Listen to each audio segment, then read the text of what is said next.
আসসালামু আলাইকুম প্রিয় দর্শক, অন্য মঞ্চের আলাপচারিতায় আপনাদের সকলকে আমন্ত্রণ জানাচ্ছি। অন্য মঞ্চের আলোচনায় আজ আমাদের অতিথি হিসেবে আছেন অক্টোবর মাসে বাংলাদেশের সবচেয়ে উথাল পাতাল ঘটনা বা গুরুত্বপূর্ণ বিষয় কি, এই প্রশ্নের উত্তরে যে ঘটনাটি প্রথমে মনে আসে সেটা হলো আন্তর্জাতিক অপরাধ ট্রাইব্যুনালে দেশের উচ্চপদস্থ 25 জন সেনাকর্তার বিচার প্রক্রিয়া এবং সেই ব্যাপারে তাদের নামে গ্রেপ্তারি পরোয়ানা জারি। নতুন করে বলার প্রয়োজন পড়ে না যে বিষয়টি একেবারে তুলকালাম বাঁধিয়েছে সেনাবাহিনী ও সরকারের মধ্যে। এই ঘটনার সঙ্গে গভীর যোগসূত্র আছে আর একটি ঘটনার, সেটি হলো ভারতের মিলিটারি ইন্টেলিজেন্সের অফিসারদের বাংলাদেশ সফর। এই দুই বিষয় এবং তাদের মধ্যে যোগসূত্র নিয়ে এখনকার আলোচনা। 24 আগস্টে মোহাম্মদ ইউনূসের সরকার ক্ষমতায় বসার পর থেকে ভারত বাংলাদেশ সম্পর্কে অবনতি। সেই সম্পর্ক ঠান্ডা হতে হতে এখন একেবারে বরফ হয়ে গেছে, যাকে বলে তেমন বরফ না, একেবারে শীতল হিমশৈলের মতো হয়ে গেছে। বিশদে যাব না এই মুহূর্তে, কারণ তার প্রয়োজন নেই। রাজনীতি সচেতন মানুষ শুধু নন, এই খবর সাধারণ মানুষেরও অজানা নয়। মোহাম্মদ ইউনূসের নেতৃত্বে বাংলাদেশ যত ইসলামী উগ্রপন্থার দিকে গিয়েছে, সন্ত্রাস ও জঙ্গিবাদের দিকে এগিয়েছে, পাকিস্তানের সঙ্গে নিবিড় সম্পর্ক তৈরি করেছে, চীনের সঙ্গে ঘনিষ্ঠতা করেছে, ভারতের কপালে চিন্তার ভাঁজ তত চওড়া হয়েছে। বাংলাদেশের এইসব কাজে একটা ব্রেক টানার চিন্তা ক্রমশ বেড়েছে ভারতের জনগণ ও শাসকের মনে। এতদিন ভারত চরম কোনো ব্যবস্থা, আরো স্পষ্ট বললে সামরিক হস্তক্ষেপের কথা ভাবেনি।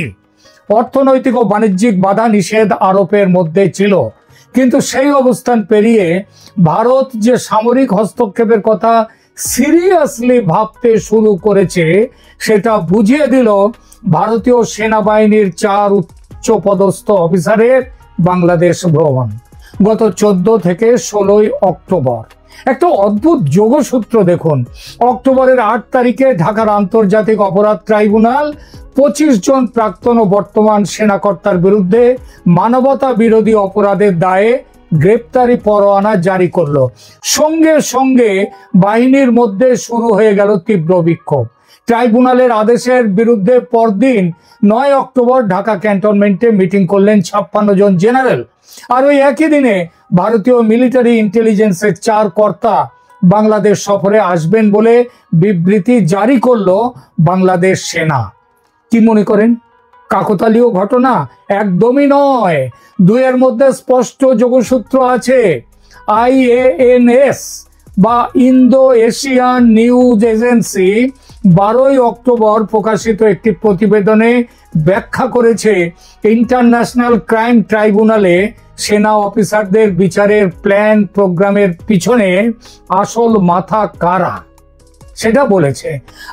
কি বলেছে সেখানে হেডলাইন খবর হচ্ছে ICT set to chargesheet 150 additional serving and retired officers of Bangladesh army. এই হেডলাইনে একটি বিশ্লেষণাত্মক খবর পেশ হয়েছে।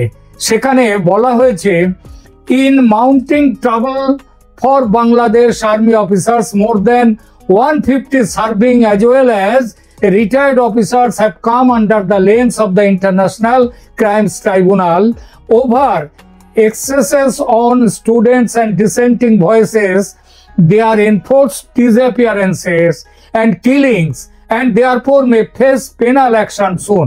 অর্থাৎ বুঝতেই পারলেন, ICT ইন্টারন্যাশনাল ক্রাইম ট্রাইব্যুনাল তারা গ্রহণ করেছে 150 জনের একটা লিস্ট তারা তৈরি করেছে এবং সেই লিস্টে কাদের লিস্ট? যারা স্টুডেন্ট, ছাত্র বৈষম্য বিরোধী ছাত্র আন্দোলনে যারা হিংসাত্মক ব্যবস্থা নিয়েছে তাদেরকে, এবং এছাড়াও ওই এনফোর্সড ডিসঅ্যাপিয়ারেন্স মানে গুম খুন ইত্যাদি ব্যাপার। সেখানে আরো বলা হয়েছে, a new charge sheet is said to be brought against these serving and retired officers of the Bangladesh Army, and warrants may be issued against them from Tuesday to Thursday.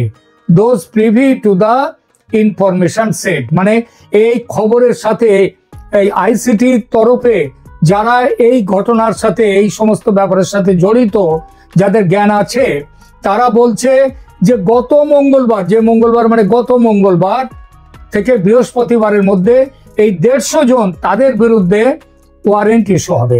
25 যে শেষ নয়, 150 জনের তালিকা যে আছে, এই কথাটি সরকারের তরফ থেকে চেপে রাখার আপ্রাণ চেষ্টা চলছে।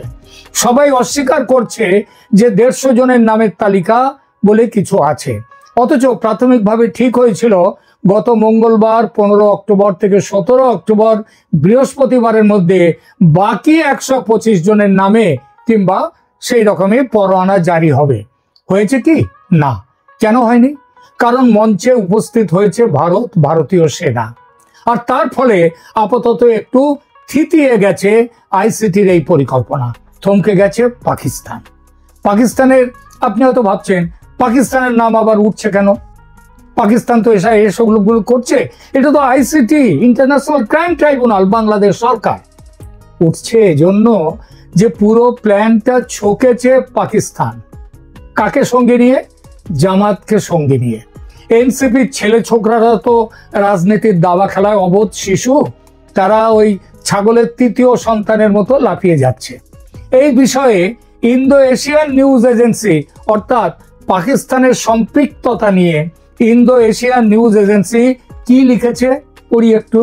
Meanwhile, it is learned 2 mid-ranking undercover officers of Pakistani ISI arrived in Bangladesh in August this year to work with ICT and a few more key figures.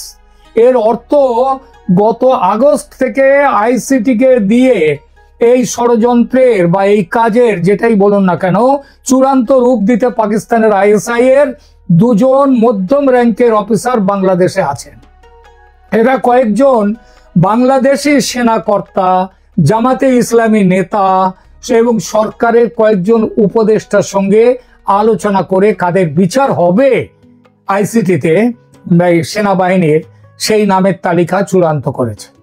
Bangladesh আর্মির যে অফিসার এবং অন্য যারা পাকিস্তানের আইএসআই এর সঙ্গে এই বিষয়ে যুক্ত থেকে তালিকা তৈরি করেছেন, তাদের মধ্যে আছেন lieutenant general SM Kamrul Hasan.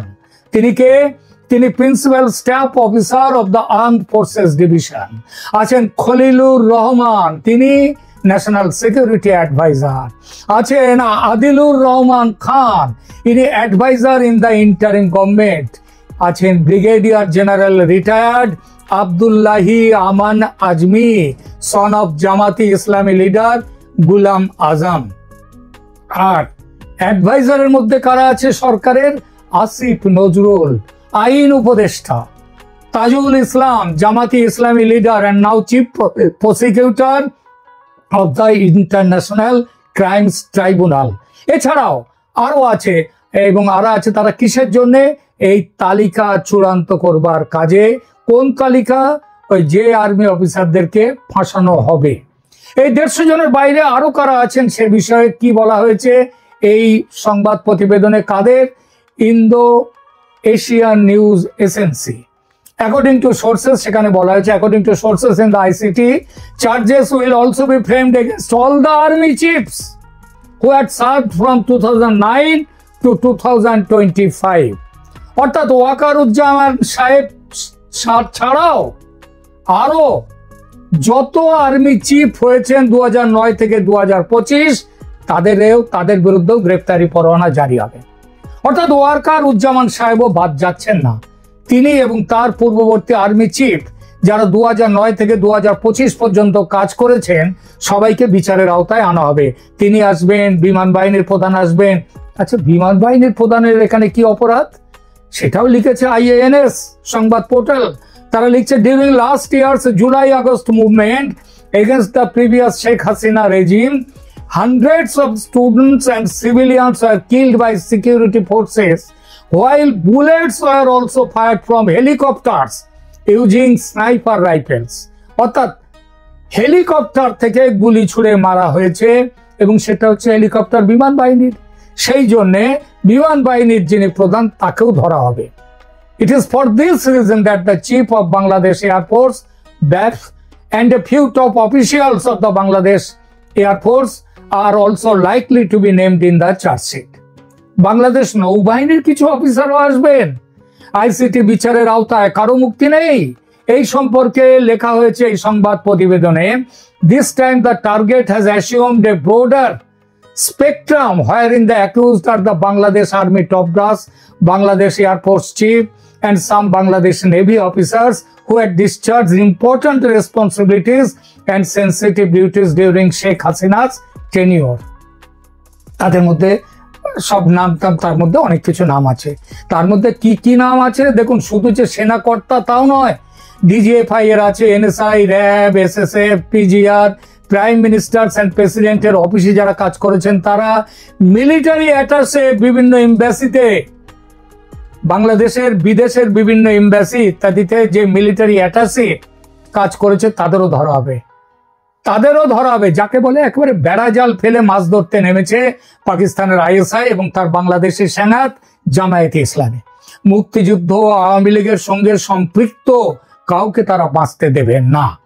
প্রথম ক্ষেপে 25 নাম বেরোতেই সেনাপ্রধান ওয়াকারুজ্জামানের ওপর প্রবল চাপ তৈরি হয়েছিল এবং সে চাপ দিয়েছিল বাংলাদেশ সেনাবাহিনীর ভেতরে যে জামাত ও পাকিস্তানপন্থী সেনা অফিসার আছেন তারা চাপ দিয়েছেন, তারাও দিয়েছেন তাদের মতো করে। কিরকম ভাবে তাদের চাপটা, সেখানটায় এই সংবাদ সূত্রে বলছে, it is further learned that several pro-Jamaat officers in the Bangladesh Army, Bangladesh Air Force and Bangladesh Navy are working as a pressure group to force Army Chief General Waqaruzzaman to abide by the decision of the Yunus government. অর্থাৎ Yunus government মানে আইসিটির এই হুকুম, এই গ্রেপ্তারি পরোয়ানা মান্য করার জন্যে জামায়াতে ইসলামী মতবাদের যে অফিসাররা রয়েছে বাংলাদেশ সেনাবাহিনীতে, বাংলাদেশ এয়ারফোর্সে, বাংলাদেশ নেভিতে, তারা ওয়াকারুজ্জামানের উপর চাপ সৃষ্টি করেছে। They are also doing preparations for launching the Islamic Revolutionary Army, that is IRA, যেটা আমি কয়েকটা প্রতিবেদনে আপনাদের কাছে ইতিপূর্বে বলেছি। Immediately after the current army chief is removed, এই বর্তমান আর্মি চিফকে রিমুভ করার পর, পদচ্যুত করার পর তারপরে কি করা হবে? ইসলামিক রেভলিউশনারি আর্মি গার্ড তৈরি করা হবে বাংলাদেশ সেনাবাহিনীর মধ্যে। শুধু এই নয়, পরিকল্পনা তৈরি হচ্ছে খতম করার তালিকা। কাদের খতম করা হবে? এই IANS যে লিখছে, the source said this highly radicalized Jamaat inclined junior military officer, কারা জামাতের দিকে ঝুঁকে পড়া যে junior military officer, they are even plotting a massacre inside various cantonments in Bangladesh. Bangladesh ক্যান্টনমেন্টের বিভিন্ন জায়গায় তারা, বিভিন্ন ক্যান্টনমেন্টে তারা বেশ কিছু ম্যাসাকার এবং হত্যাকাণ্ড ঘটাবে। কাদেরকে? যেসব প্রো আওয়ামী লীগ এবং প্রো ইন্ডিয়া অফিসার এবং জওয়ান আছে তাদেরকে হত্যা করার পরিকল্পনা। আর এখানেই দিশেহারা হয়ে প্রাণ বাঁচাতে জেনারেল জামান ভারতের সাহায্য চাইতে বাধ্য হয়েছেন। এর আগে তিনি একের পর এক পায়ে তাড়া কষেছেন, একবার এদিক আর একবার ওদিক। আপাতত অবশ্য মনস্থির করে নিজের বাঁচার জন্য ভারতের দিকে ঝুঁকেছেন, ঝুঁকতে বাধ্য হয়েছেন। আর 4 ভারতীয় সেনাকর্তার বাংলাদেশ সফর যে এই জন্য, সেটা কি আর বলে দেওয়ার দরকার আছে? আলোচনার প্রথম অংশ অর্থাৎ পাকিস্তানের হাত এবং গ্রেপ্তারি পরোয়ানা জারির পর অবস্থার মোকাবিলা করতে ভারতের সেনার এগিয়ে আসার যোগসূত্রটা পরিষ্কার করে দিলাম। এবার বলি ভারত কি করবে, অতঃপর কিভাবে এগোবে। ভারতের মিলিটারি ইন্টেলিজেন্স দলের এই সফরের কারণ কি, সেটা দেখলে স্পষ্ট হবে এই সফরের আসল কারণ।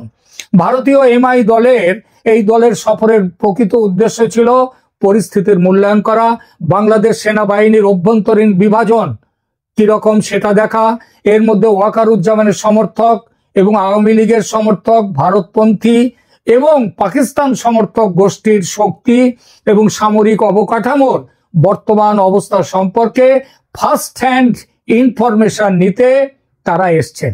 যাতে অপারেশন, উদ্দেশ্যটা কি? উদ্দেশ্যটা হচ্ছে যাতে ভারত আগামী দিনে যে অপারেশন করতে যাচ্ছে বাংলাদেশে সেটা যাতে নিখুঁত হয়, যাতে মিনিমাম সামরিক অভিযান চালিয়ে ম্যাক্সিমাম উদ্দেশ্য সফল করা যায়। কি সেই উদ্দেশ্য? উদ্দেশ্য অবৈধ ইউনূস জমানার পতন ঘটিয়ে বাংলাদেশে বৈধ গণতান্ত্রিক শাসন ব্যবস্থা ফিরিয়ে আনা।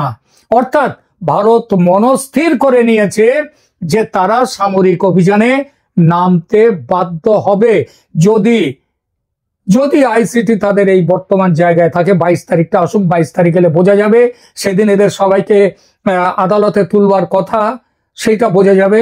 তো এইটা হচ্ছে ব্যাপার। সুতরাং ভারত কিন্তু মনস্থির করে ফেলেছে, আর নয়, অনেক হয়েছে, অনেক অপেক্ষা হয়েছে, অনেক সময় দেয়া হয়েছে।